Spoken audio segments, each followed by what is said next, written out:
Hi everyone, I just thought I'd go ahead and share my birth story of my boy-girl twins. So July 8th of 2013 of this year, I went into labor at about 6:30 in the morning. I was getting ready to start my day and go to the 3 doctor's appointments that I had for the day. Because as you twin mommies know, you have a ton of doctor's appointments by the end with non-stress tests and ultrasounds and OB appointments. It's just absolutely crazy. So I was getting up out of bed, and all of a sudden I felt this warm gush. And I was like, wow, I knew I had to go to the bathroom, but I didn't realize I had to go that bad. And then I stood up, and all of a sudden it just went out. And I ran to the bathroom as quick as I could, and I said to my husband, babe, my water broke. And he said, does that mean we have to go to the hospital? And I said, yep. We're going to have some babies. So I went ahead and did the protocol of calling the hospital and letting them know I was in labor, and it happened that my OB was actually on call at the hospital that night or morning, so it was perfect. So I went in and was at the hospital by 7:30 because the hospital is really close by us, and they went ahead and checked and made sure that yes, it was amniotic fluid. I got my IV, got all the fluids in me and everything that was needed, because I did have a scheduled cesarean for August 2nd, which would have been 38 weeks for me, and that was due to me having gestational diabetes. Baby B, which was the boy, was breech basically my entire pregnancy, as well as he was the bigger baby, and my OB just wouldn't deliver a breech baby. Breech bigger baby.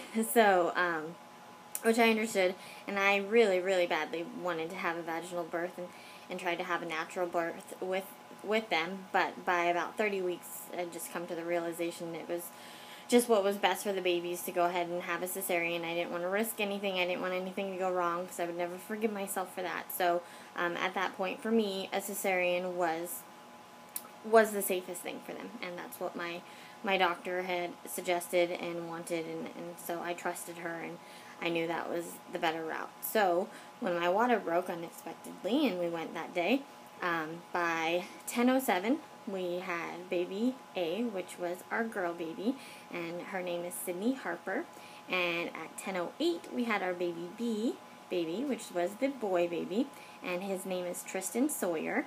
And yeah, so it happened really quick, because obviously my water had broke, so they had to get on it before labor progressed anymore. And it was the best day of my life.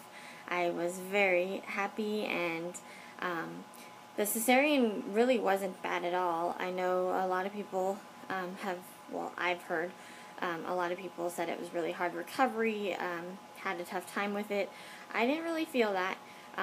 Maybe it was because I was expecting it to be worse than it was, but I stayed on top of the painkillers, and so I really didn't experience too much pain at all, unless they did wear off. I think a couple of times that did happen, that the nurses didn't come in, and then I could definitely feel it. But by 3 that afternoon, I was up and walking to the nursery. My babies were born at 34 weeks and 3 days, so they were considered preemies.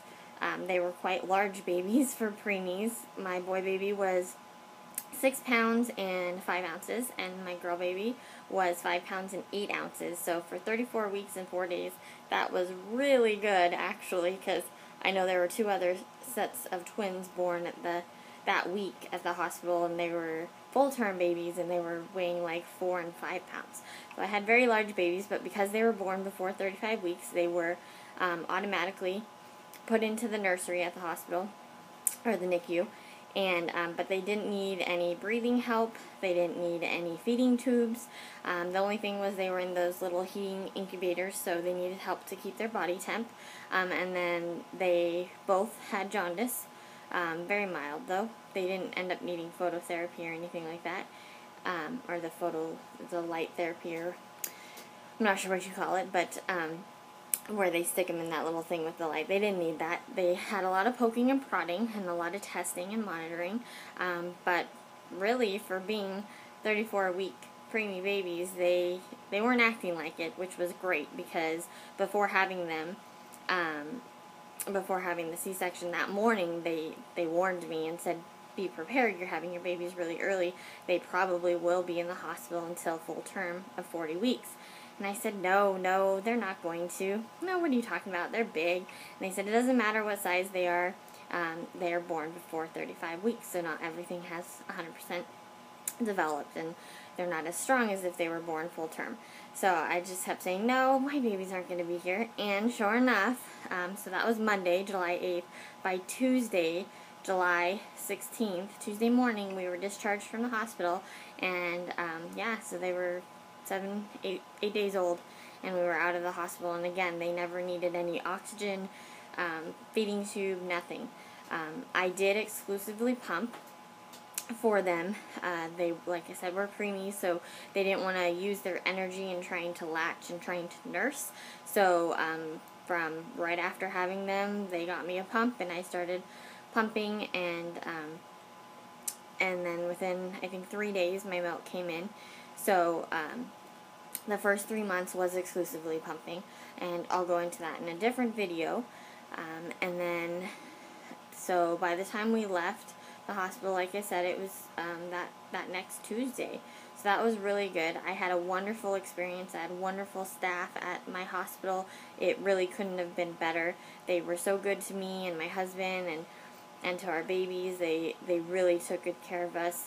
I was discharged as a patient, so I went in Monday morning. I was discharged Thursday morning as a patient from the hospital, but they did let me and my husband stay in a different hospital room right by where the babies were staying, like literally 3 doors down, and they let us stay there until Monday. And while we did live close to the hospital, I wasn't leaving that hospital without my babies, and I was going in there every 3 hours I was pumping, and then going in there, and my husband and I would feed them and burp them and change them and then put them back, and then we'd go back and I'd maybe get 45 minutes, an hour of sleep, and then we'd do it all over again. But I wanted to be there. I didn't care about sleep. I worked very hard for these babies. I wanted these babies so badly, and so I wanted to be a part of feeding and changing them and taking care of them.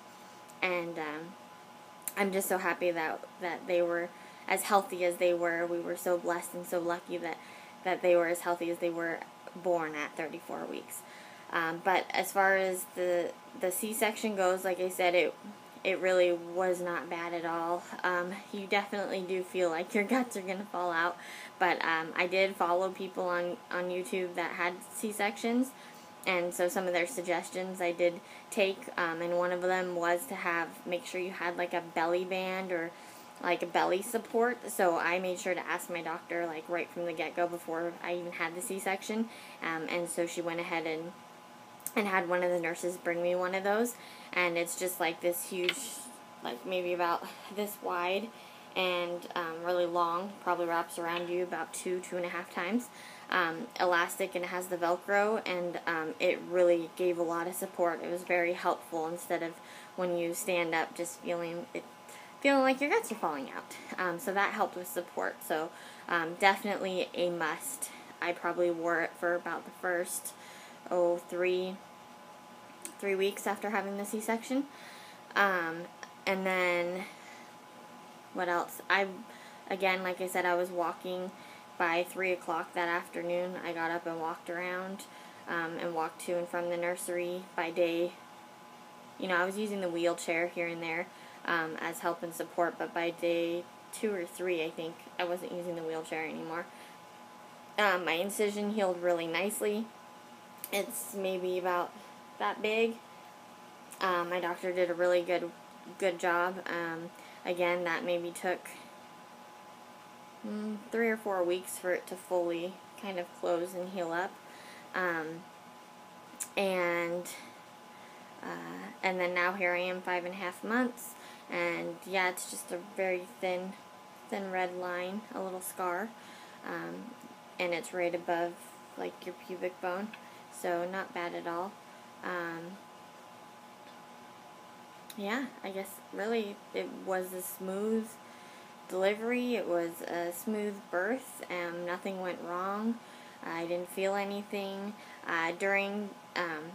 During the cesarean, I did get nauseous, but the anesthesiologist was right next to me, and so he said if I felt nauseous, just let him know, and then he'd give me like some anti-nausea medicine in my IV. So that happened twice, but I never did throw up. I never had any reaction or anything. Really, it couldn't have gone any smoother. It was a great birth. It was an easy birth, obviously. I didn't really have to do too much, although I would have liked to have had the experience. But it was what was best for my babies, and that's all that mattered. So we had 2 happy babies born July 8th, 2013 at 10:07 and 10:08 a.m. If you have any questions, comment below. If you liked it, like, and if you want to hear more and follow me, then subscribe. Hope you guys have a good day. Bye.